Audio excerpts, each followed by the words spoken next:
오늘은 예수님 배반을 선택한 가룟 유다, 예수님 배반을 선택한 가룟 유다 이란 제목으로 말씀을 상고합니다.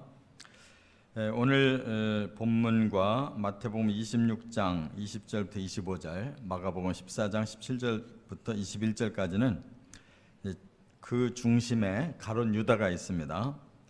이미 가룟 유다가 마음에 변심이 와서 사탄이 들어가고 그는 대제사장을 찾아가서 이미 돈으로 흥정을 했었죠. 근데 오늘은 이제 마지막 만찬 석상에서 예수님이 예언을 하시고 또 그는 실행을 하러 나가는 이런 아주 절박한 상황을 보여주고 있습니다. 그런데 예수님이 이 12명의 제자를 어떻게 기르셨습니까? 3년 4개월 동안 많은 사람을 만나면서 그 중에 한 사람 한 사람 뽑은 것이 12명이에요. 그래서 거의 이 사역의 중간 가까이까지 가서야 12명을 발표했거든요. 그러니까 예수님이 신중하게 제자를 선택했는데 그 중에 한 사람이 바로 최측근의 이 가룟 유다가 배신자가 된 거예요. 그래서 여러 가지로 이 생각해야 될 부분이 많습니다. 그래서 오늘 본문에서는 우리가 세 가지로 이 가룟 유다를 생각해 봐야 돼요. 왜 이렇게 되는지 그걸 깨달으면 가룟 유다를 통해서 우리를 보게 됩니다. 이걸 우리가 반드시 짚고 넘어가야 되지, 여기에서 무너지면 가룟 유다와 똑같은 거예요. 반드시 그걸 우리는 극복하고 하나님 나라에까지 가야 돼요. 첫째, 18절부터 20절까지 보면 성경에 예언되어진 일이었다 하는 거예요. 반드시 이 메시아는 순환을 겪기 위해서 배신을 당할 건데, 배신을 당한다는 말은 멀리 있는 사람, 이해관계가 전혀 없는 사람에게는 배신이라는 게 없어요. 배신은 가까운 사람, 사랑하는 사람, 친한 사람, 믿었던 사람, 그 사람이 돌아왔을 때 배신이 되는 거지. 그 배신은 그야말로 가장 아픈 일이에요. 예수님의 순환은 그만큼 힘든 일이에요. 가장 가까운 사람에게 배신을 당하고 그 복잡한 심경을 다 겪어야만 되는 순환이었어요. 그러니까 단순히 뭐 십자가에 달려서 뭐 신이 십자가에 달린들 뭐 아프겠냐, 퍼포먼스겠지, 이렇게 생각하는 순환은 결코 아닌 거예요. 사람이 겪을 수 있는 모든 고통, 영혼, 몸을 다 고통을 겪는 것이 순환의 메시아의 사역이에요. 그렇기 때문에 그 보혈이 가치가 있어서 인류의 죄를 사하고도 남는 거예요. 꼭 깨달으시 바랍니다.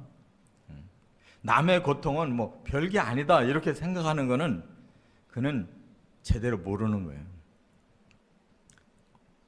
완전하신 분이 어쩌면 그렇게 처참하게 가장 더러운 죄수의 죽음을 죽게 되는지, 그게 우리 죄인데 그만큼 그걸 씻으려면 그만큼의 대가가 지불돼야 되는데 그 대가가 너무 엄청난 거예요. 이거 생각 못하면 아직 십자가 모르는 거예요. 그래서 이 십자가에는 바로 이러한 무서운 배반이 예언되어져 있단 말이에요. 미리 이렇게 될 거라는 거예요. 이것까지 겪어서 넘어가야 예수님이 메시아가 되는 거예요.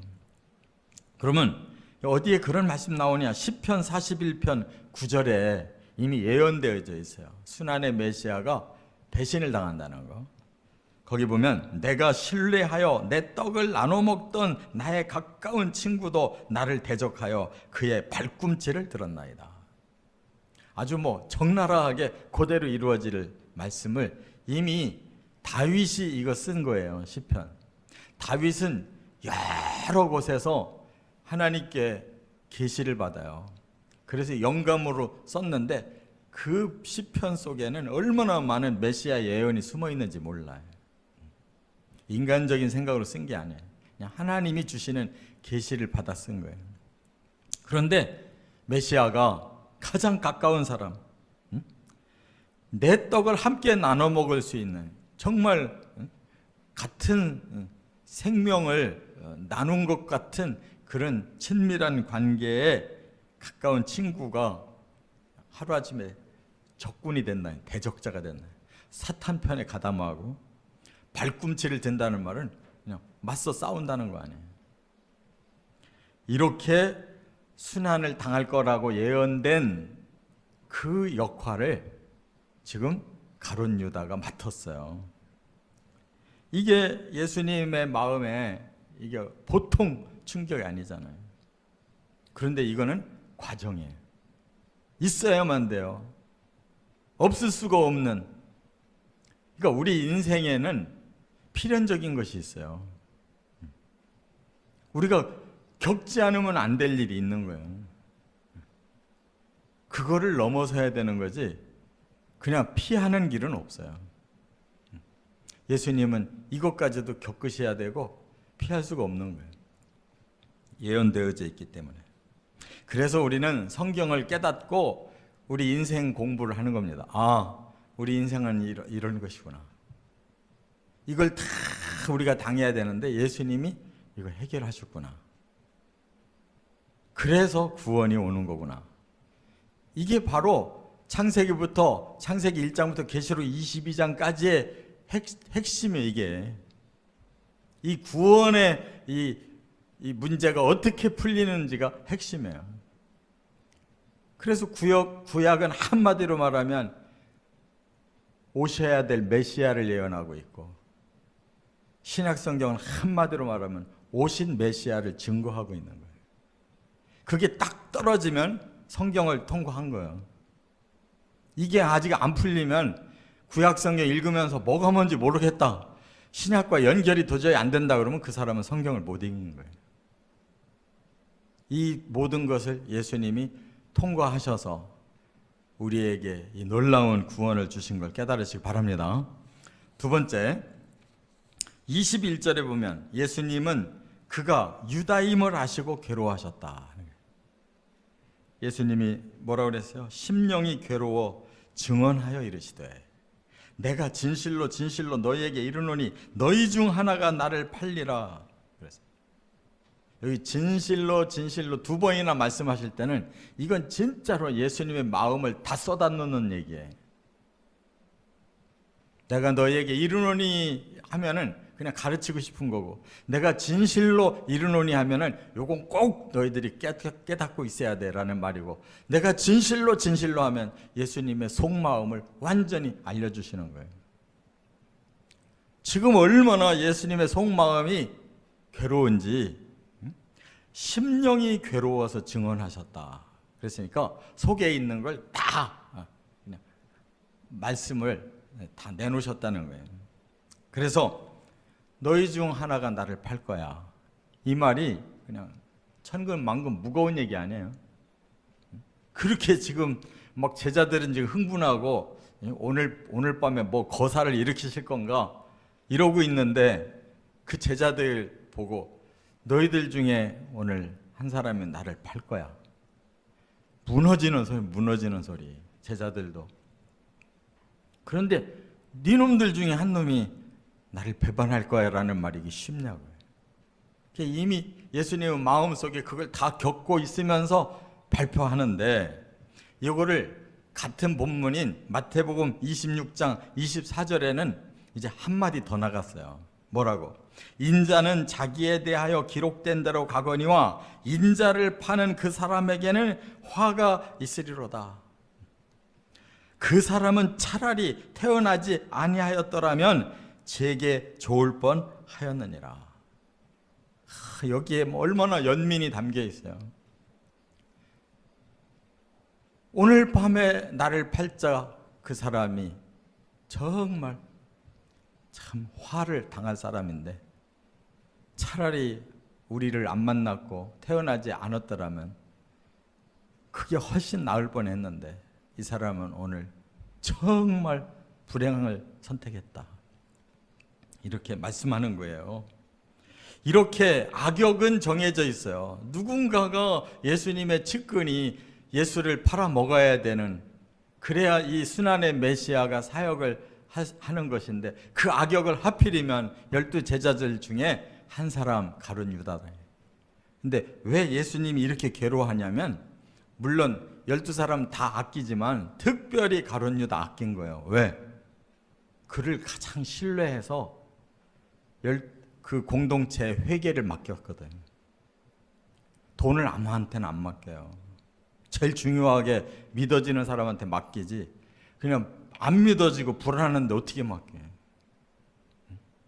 가장 신뢰했던 사람이고 똑똑한 사람이고, 그러니까 가룟 유다가 그걸 맡은 건데, 바로 그놈이 가장 추악한 짓을 하는 그 악역의 당사자가 된다는 것을 예수님 아셨을 때 얼마나 괴로운 일이냐, 얼마나 마음 아프고 그의 인생이 얼마나 불행해 보이냐 말이에요. 이와 같이 배신이라는 것은 가장 최측근이 돌아서는 게 배신이에요. 가장 최측근. 그것처럼 가슴 아픈 일이 없고 그게 순환의 메시아의 사역이라는 거예요. 끝으로 세 번째, 22절부터 30절에 보면 예수님은 기회를 주셨으나 그는 버렸다. 이거예요. 제자들이 그 소리를 듣고 다 이제 막 마음에 의심이 생기는 거지. 그래서 예수님 보고 저는 아니죠? 라고 한마디씩 다 물어보는 거예요. 그런데 거기에 가룟 유다도 저는 아니죠? 라고 똑같이 물어봐요. 정말 참 대단한 사람이죠.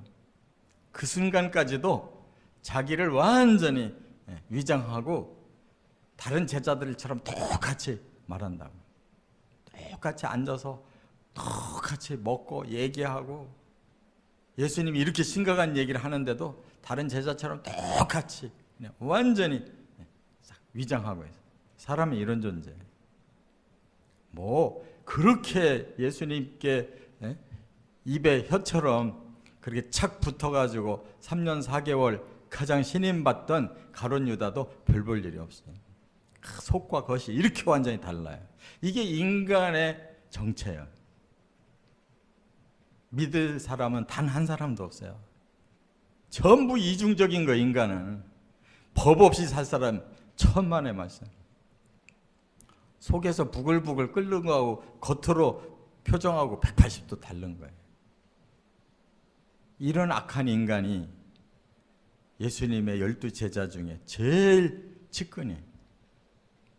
그런데 예수님이 마태복음 26장 25절에 보니까 뭐라고 말씀하냐면, 네가 말하였도다. 이렇게 가룟 유다가 저는 아니죠 그럴 때 분명하게 가르쳐 주셨어요. 네가 말했다. 그러니까 너 맞아 라고 당사자 간에 대화가 된 거예요. 그럼 그 무슨 말이에요? 너 지금이라도 정신 차려. 이렇게 위장하고 네 속심을 지금 계속 끌고 나가려고 하는, 내가 다 알고 있는데 너 지금이라도 정신 차려. 아직 기회가 있어. 그 말 아니에요? 다른 사람은 몰라도 예수님이 알고 두 사람만 통하는 말을 지금 하고 있으면 정신 번쩍 차려야 될 거 아니에요. 3년 4개월 동안 예수 따라다니면서 제자 훈련 받은 가장 신뢰하던 자인데 정신 번쩍 차려야 될 거 아니에요. 그런데 그렇지 않아요. 그는 이미 사탄이 들어가서 대제사장하고 접선하고 은 30냥 계약권 받아가지고 챙기고 있고, 바로 오늘 밤이 디데이다 싶어서 이제 마지막 접선을 하고 있는 중인데, 예수님이 그걸 다 아시고 그렇게 기회를 주는데 안 받아들인단 말이에요. 그 시간이 토해놨더라면 사는 길인데 그 시간 그냥 넘어가잖아요. 그런데 제자들 중에 이 베드로와 요한이 이거를 더 알아내려고 예수님께 질문을 해요. 베드로가 요한에게 눈짓을 했는데 요한이 예수님 가장 옆에서 가까이에서 여기 보면 품에 안겼다라고 설명이 되어 있는데 그만큼 예수님 옆에 바싹 앉아가지고 뭐 속삭일 수 있는 정도의 이 사이에 있었단 말이에요. 베드로가 눈짓을 보낸 거지. 예수님께 물어봐라. 누군지. 그래서 요한이 물어보는 거예요. 그랬더니 예수님이 내가 떡 한 조각을 적셔가지고 내가 그에게 줄 때 그 사람이 바로 배신할 사람이다 라고 말을 하면서 가룟 유다에게 한 번 또 더 줘요. 그러면 그만큼 이건 이제 공개하려고 하는 거잖아요. 공개. 그러면 겁이 나서라도 빨리 자수해야 되잖아요. 예수님이 그런 모션을 취할 때는 겁이 덜컥 날 거 아니에요. 그럼 빨리 토해야 되죠. 이게 두 번째 기회. 그러나 제자들은 둔해서 못 알아들었어요. 그랬더니 이제 세 번째 예수님이 또 기회를 줘요. 뭐라고? 가룟 유다에게 그 적신 걸 주시면서 하시는 말씀이 네가 하는 일을 속히 하라 그랬어요. 그럼 둘 중에 하나요. 네가 끝까지 배신하려면 빨리 네가 계획한 일 해 라는 뜻이 있고 또 하나 네가 회개하려면 빨리 회개해. 둘 중에 하나라니까. 세 번째 기회가 주어졌어요. 그런데 그가 뭐라 그래요? 나갔대요. 그 자리에서 꿇어 엎드려 회개를 하면 속히 회개하면 살아나는 건데 그는 나갔대요. 그러니까 이제 나는 당신과 끝이야 라고 공개적으로 예수님 앞에 기회를 내버리고 가는 거예요. 그 밤중에 나간 거예요. 그래서 그 대제사장의 하속들, 군인들을 끌고 온 거예요. 왜냐하면 겟세마네로 가신다는 거 다 거기서 정보 알았으니까. 그리고 깜깜하니까 지금처럼 불이 없으니까 깜깜할 때 거기에 여러 남자들이 있으면 누가 누군지 모르잖아요. 그냥 딱 한 사람만 지목해서 바로 잡아들이도록 예수님에게 라삐어 안녕하십니까? 라고 뜬금없이 인사를 해서 그 사람을 예수로 잡게 만든 것이 바로 가룟 유다의 마지막 선택이에요. 여러분, 그런데 제자들은 그 사람이 슬그머니 나가니까 저 사람 돈 가지고 있는 사람이니까 예수님 뭐 지시하셨나 보다. 뭐 물건을 사오라든지 오늘 이 절기를 맞아서 가난한 사람 구제금을 좀 나눠주라든지 이렇게 뭔가 사역을 하러 보낸 걸로 생각했다는 거예요. 이 얼마나 많은 기회가 가룟 유다에게 계속 주어졌는데 끝났어요. 그 기회를 차버렸어요. 그러자 사탄이 들어갔다 그랬어요. 그 말은 완전히 이제 사탄이 먹어버렸어요. 그러니까 사탄은요 우리에게 틈을 탑니다. 근데 결코 우리의 인격을 밟고는 못 들어오는 거예요. 우리가 노 하면 사탄은 거기서 멈출 수밖에 없어요. 그게 우리의 권한이니까, 우리의 자유의지니까. 예수님과 사탄 사이에서 계속 메시지가 들어올 때 예수의 말씀을 받아들였다면 그는 회개하고 사는 거예요. 근데 계속 사탄은 야, 너 이미 시작했는데 계속 진행해 하고 있을 때 그가 끝까지 예수님을 회개 안 하고 나가니까 완전히 사탄이 먹어버린 거예요. 끝난 거예요. 여러분, 바로 이것이 우리 인생입니다. 하나님은 이미 우리 인생을 정해주셨어요. 회개하고 구원받을 자, 끝까지 거부하고 멸망당할 자. 누구든지 자기가 선택하는 대로 가는 거예요. 예정돼 있어요. 근데 우리가 어느 걸 선택하느냐에 따라서 결과가 달라진다는 거예요. 가룟 유다 같이 불행한 길을 선택하지 말고 예수 그리스도의 보혈을 우리가 사모하고 죄를 씻고 구원받는 길을 선택해 가시기를 주의 이름으로 축원합니다.